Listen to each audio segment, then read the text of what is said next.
Thank you, Epic Games, for sponsoring this video. What's up, gamers? DreamcastGuy here, and today we're talking about Alan Wake 2 because the first piece of big DLC has just come out, and it is fantastic. This is Night Springs, an episodic version of the TV show that exists in the Alan Wake universe. So in this DLC, we get a chance to play as different characters that are going on their own, very bizarre and absolutely hilarious adventures inside the Alan Wake multiverse. Okay, so I want to break down these three characters, what this DLC, and why it is just so freaking good.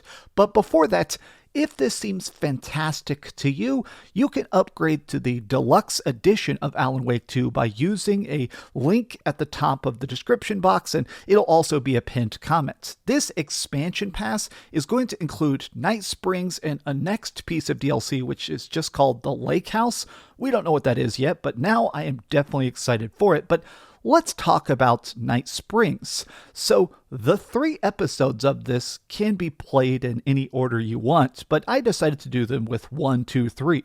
The first one is called Number 1 Fan, and it's probably my favorite. Like, they're all very, very good, but in Number 1 Fan, we're playing as the Oh Dear Diner waitress, Rose Marigold. She's the person that in the game is completely obsessed with Alan Wake to the point of actual delusion. She thinks that she's getting secret messages through like weird books and obscure newspaper writings and stuff. Well, in this, she has somehow been pulled into the multiverse of Alan Wake, and so now she is the hero that is trying to save Alan Wake. He has been seemingly just caught up in some mess with an evil twin brother who's also a werewolf. Like, okay, the point is that each of these episodes is not just fun because it has the standard Alan Wake gameplay of hitting people with shotguns and crazy, ridiculous boss fights and stuff.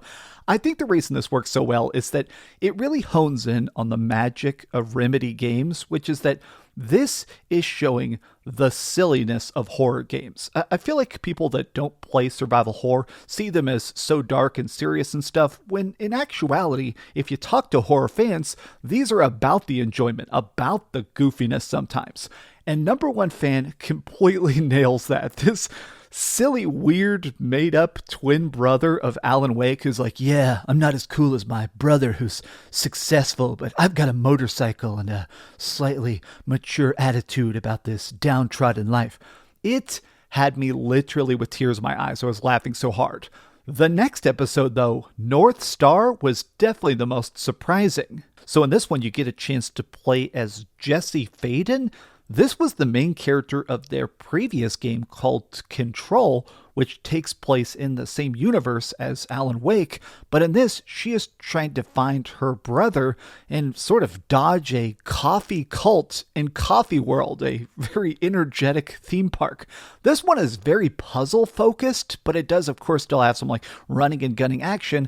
This is so incredibly cool, though, because I feel like the tone of each of these episodes is radically different, but North Star, it is wild to see the fact that Jesse Faden is back. Like, Control was already such a fantastic game, and it tied directly into the beginning of Alan Wake 2, but now almost seeing the next chapter of Control inside of Alan Wake is so freaking awesome. Like, the fact that they've already managed to start to merge these universes together more directly, like seeing her in Night Springs, seeing her in this tiny town and dealing with these weird corrupted locals, and the coffee cult itself is so absurd in the best way possible. But the final episode, episode 3, is by far the strangest, and I think it's the one that people are going to be analyzing the most. So this is Tim Breaker. He's the local sheriff of the town of Bright Falls, but he also is something extra. Like in the main story of Alan Wake 2, we saw that he has an uncanny ability to sort of fall between dimensions. He can go to the dark place. He can be aware of stuff he's not really supposed to know. So this greatly expands on that. So you're playing an actor in what is essentially a video game version of Alan Wake 2 when suddenly you realize the character you're playing a game is actually part of a multiversal detective story. Other versions of you are attacking you or helping you, and you start to try and jump through these portal TVs to find the mysterious master of many worlds. So this is the one that I think is going to intrigue people because every part of this, every dimension is a different genre of video games. It begins sort of like a whodunit and then goes pure horror and then becomes a side-scroller and a comic book and a text-based adventure. And each one of them is not just cool, but I really actually respect the fact that it increases the meta-narrative that was already so fantastic in Alan Wake 2. I think something I enjoyed the most about a lot of these Remedy games is that they're kind of playing along with the audience. It is so cool to me that in this, there is a specific part where you get to question the director of Alan Wake 2, Sam Lake. He is here as Sam Lake, and you get to ask him questions and talk to him, and it's just so silly, but it does also feel like we're getting this interesting peek behind the curtain as to how big this stuff is, how planned out the multiverse of Alan Wake 2 already is. Like, this is one of those DLCs that I loved, I beat, but I want to play through it again immediately. Like, I completely just finished this and tried to do as many side objectives and stuff as I can, but I want to go back and collect even more trophies and see even more weirdness because there is probably cool notes and mysteries and extra little details I missed. I absolutely loved this. I mean, it's more of Alan Wake 2, and after having played this, now I'm even more excited for that next piece of DLC called The Lake House.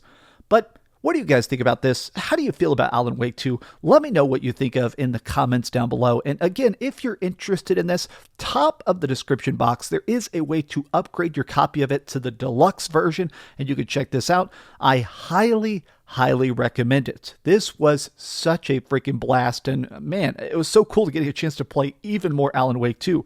I'm ready for the next game. Control, more DLC, give me all of it right now. Thank you so much for watching. If you could, please give this video a like, subscribe if you haven't already, and please keep dreaming and drink coffee. Thanks so much for watching that video. If you want to see something else, you can always click this link to see what I put up last, or, subscribe and see what's coming up next. Also, I promise that whatever I do, it'll try not to suck.